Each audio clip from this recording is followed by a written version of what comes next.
I've had multiple men refuse to sleep with me. I haven't even had the opportunity to take my clothes off, and they've said no. And I've never been really a one-night stand girl, but times that I've been like, fuck it, like I want to get some, and dip.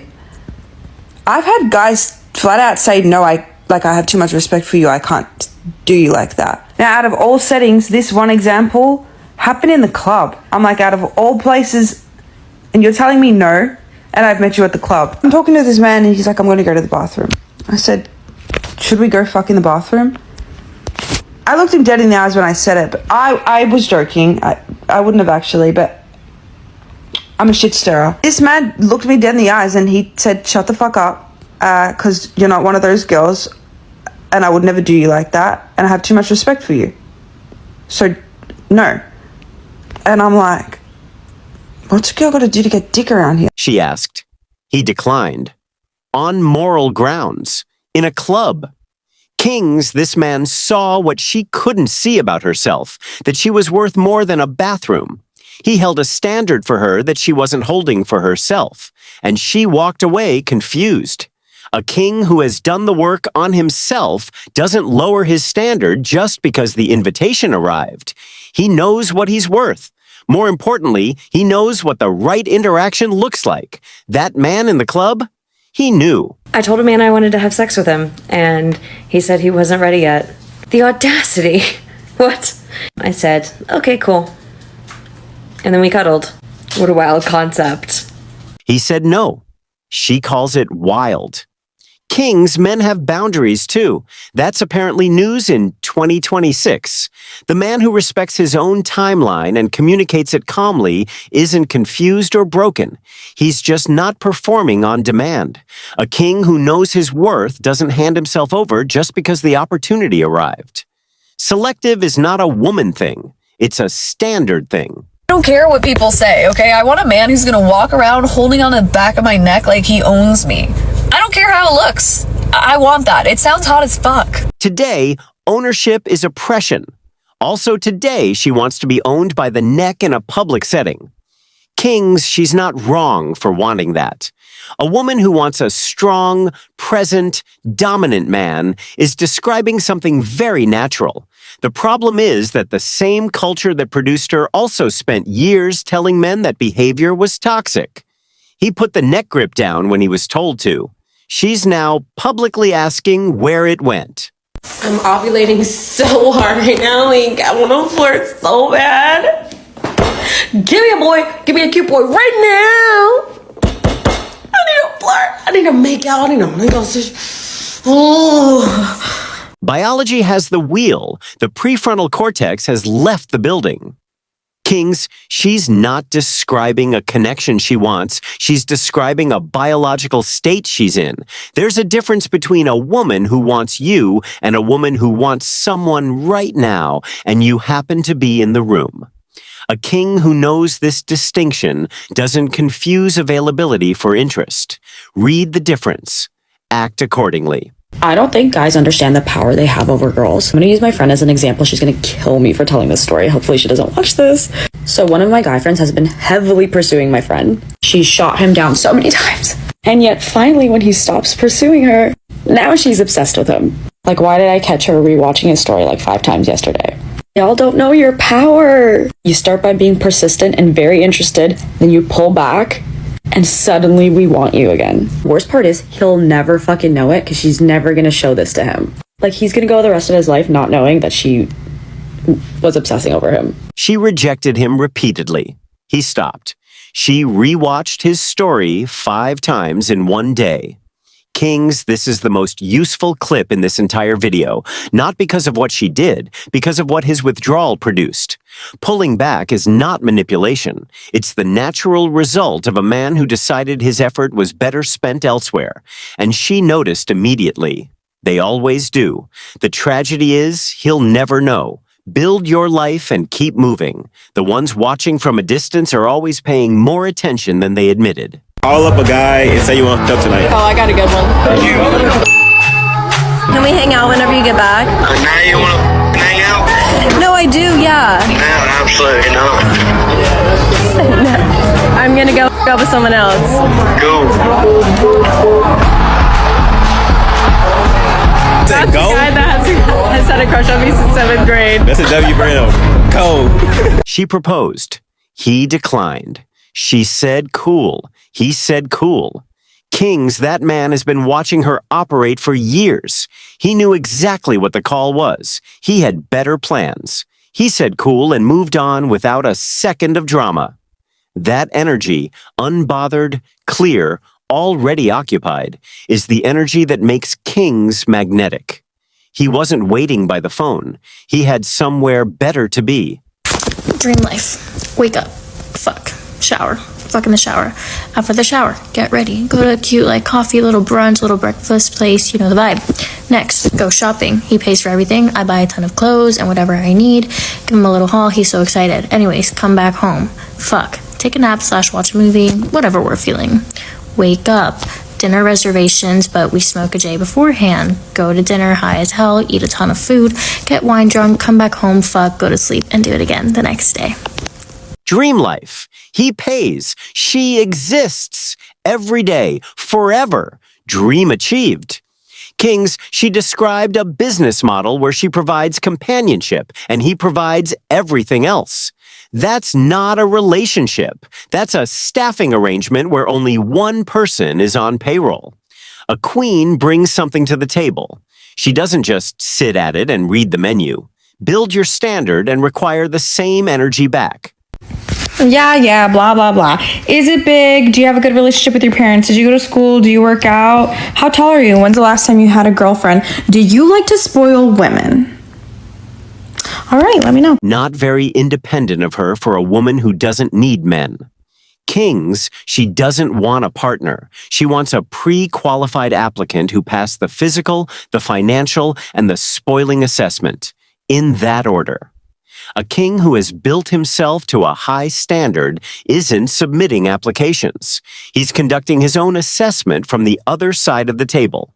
And spoiling strangers isn't on his criteria list. No one wants to fuck anymore. Seriously. No one wants to make out. No one wants to flirt. Everyone's tired, anxious, and touch-starved. So I wrote this Substack essay about how we're in a sexual recession and what's causing that. And see, women are some of the most educated, employed, and financially stable generation of women yet. So we don't need men for survival. If we're in partnership, it's because we want to be in partnership. And that is definitely impacting the way that dating, relationships, hookup culture, situationship culture is happening in Gen Z right now. Men have been told by their fathers, grandfather society that they are focused on providing for their women and their families, and I think now that Gen Z women can support themselves financially, we don't need men to provide for us. We definitely want them to, for sure, but we don't need them. We're focused more on equal partnerships and men that can show up emotionally available and be attuned to us, and unfortunately I don't think the men are catching up. There's a sexual recession, and apparently men are responsible for that too. Kings, she's right that the dynamic shifted. She's wrong about who's behind. Women declared they don't need men, men adjusted, and now the adjustment is being called a failure to catch up. We don't give a damn about the recession. We have options that don't require anyone's emotional availability assessment. The men aren't behind. They just stopped waiting for permission to move on. Welcome to another episode of rating my hookups in front of them right after they have occurred. This one is a little weird because he has, I believe, fallen asleep, so I'm gonna stay quiet. Overall, I would rate this hookup a 2 out of 10 for a number of reasons. One being that this man had really odd requests, like he ate an enormous amount of chocolate chip cookies directly before, and I believe some during. I don't think he wanted me to see that, but I think he did. So that was a little bit odd. But most importantly, he never offered me a single one, which is like total red flag. Because if you're gonna be eating cookies, like offer me some. I don't know. Like I've invited you into my home, and you don't share the fucking cookies. That feels hurtful. Anyway, overall, again, I give this man a 2 out of 10, and I would be happy if he left my room now.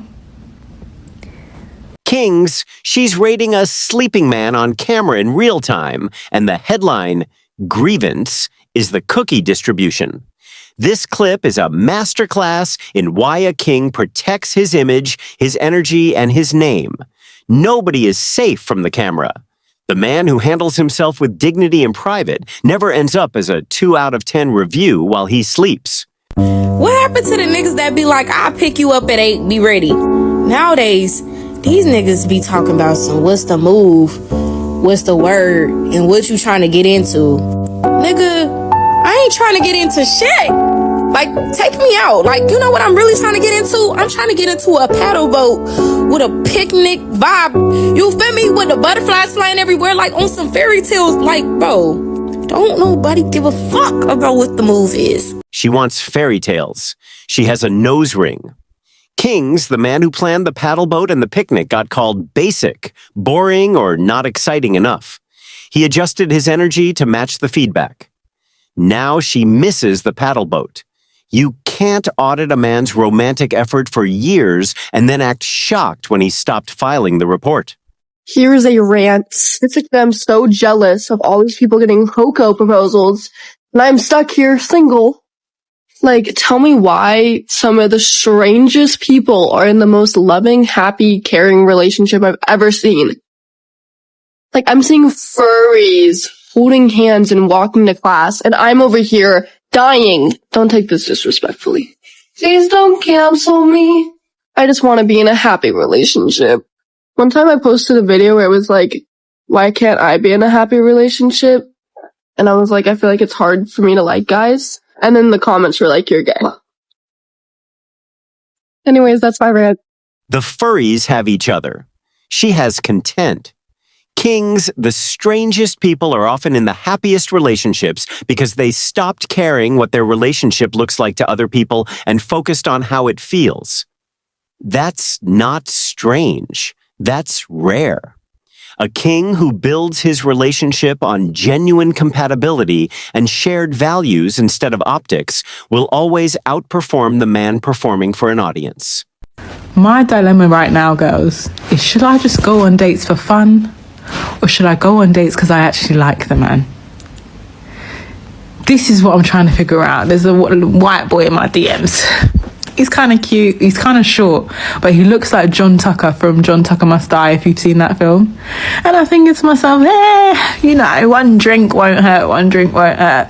But then I'm like, oh, should you not be taking yourself a bit more seriously now? I don't know. What do you think? She answered her own question and still needed a TikTok to figure it out. Kings, any man who takes that woman to dinner is funding a deliberation she already resolved. She doesn't like him. She likes the free drink. The man who takes women, he's not interested in to dinner to be polite, and the woman who goes on dates, she's not interested in for the free drink, deserve each other. Any man spending more than a coffee on a first date in 2026 has himself to blame. Okay, so when my friend and I go out, we don't get approached by men. And it's happened like a handful of times where we'll go out and we look nice, you know, we're putting our best foot forward, we're fun, we're talkative, we laugh, the whole nine, okay? We don't get approached. We live in LA. I don't know if that's part of it. I don't know if men in other parts of the country are different. But in LA, it feels like that just doesn't happen anymore. I don't know. I'm gonna put a picture of us and you guys can see what we look like. I don't think like we're bad looking, you know? Like what is it? She went to the audience for a second opinion because the market gave her the first one. Kings, LA, is one of the most competitive dating markets in the world. The men who approach in LA have options and they use them selectively. Not getting approached in LA isn't a reflection of attractiveness. It's a reflection of whether the return on approach is worth it.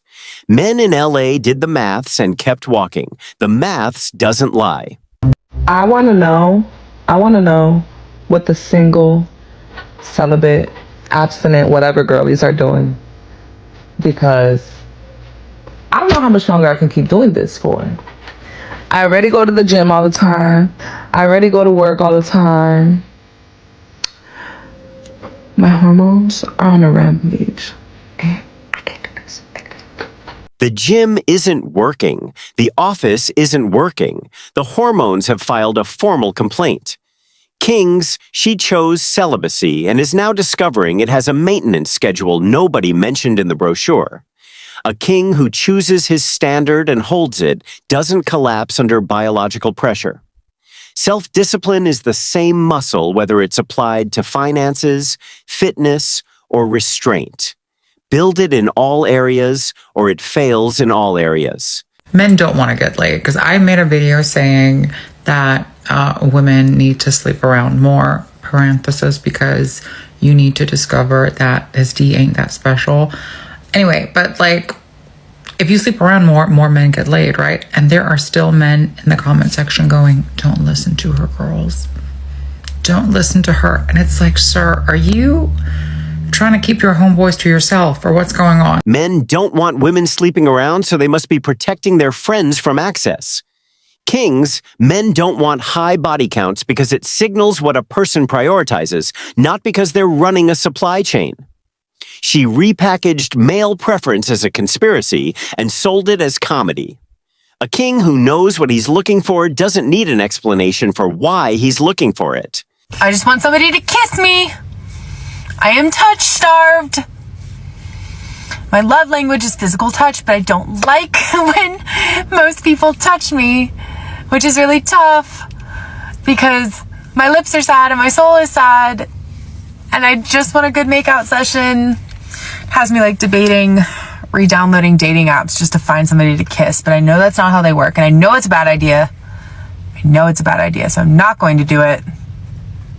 But like, how do I source somebody where I can be like, hey, we don't have to be in a relationship. I just want you to be hot and think that I'm hot and then we can smooch. And maybe you can hold me. Like if somebody with strong arms were to hold. Lips sad, soul sad.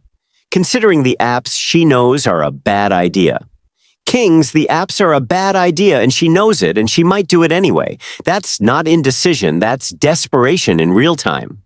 A king who has built his life fully doesn't end up touch-starved and app-scrolling at 2 a.m. He built connections worth having and relationships worth keeping. The investment was made earlier. The interest is paying out now. It's not hard, y'all. I just want a man who's gonna fuck me and feed me. It's my biggest struggle is finding something to eat, knowing what to eat. Am I eating enough? Do I have an appetite? Am I getting the right nutrients? Usually the answer is no. Like, it's my biggest struggle. Like, fucking eating. And so, if I find a man who wants to fill my belly in more ways than one, you already know. That's a win. Her biggest struggle is food. Her solution is a man who solves it in multiple ways. Kings, she didn't describe a relationship. She described meal prep with benefits. A king who brings full value to a partnership requires the same back. Hunger and needs are not a relationship pitch. They're a starting point. Show up with something besides an appetite. Nope, I'm not taking responsibility for this shit no more because I'm not asking for too much. And you know how I know that? Because right now out of life, all I really want is somebody to eat chicken wings with me and watch a movie. That's it. And for that person to occasionally rub my booty. That's it. That's it. Like, I'm not getting it.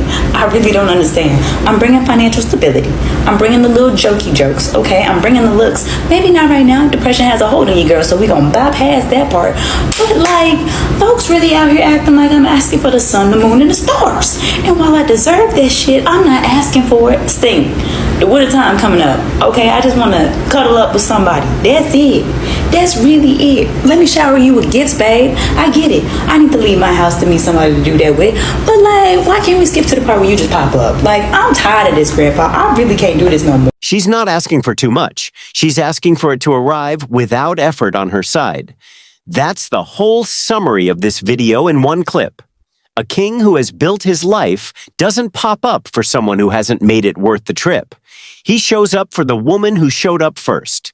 Build your standard, hold it, and only open the door for someone who knocked before asking you to just appear. Drop a like, share this with a king who needed to see it, and subscribe. Kings don't chase.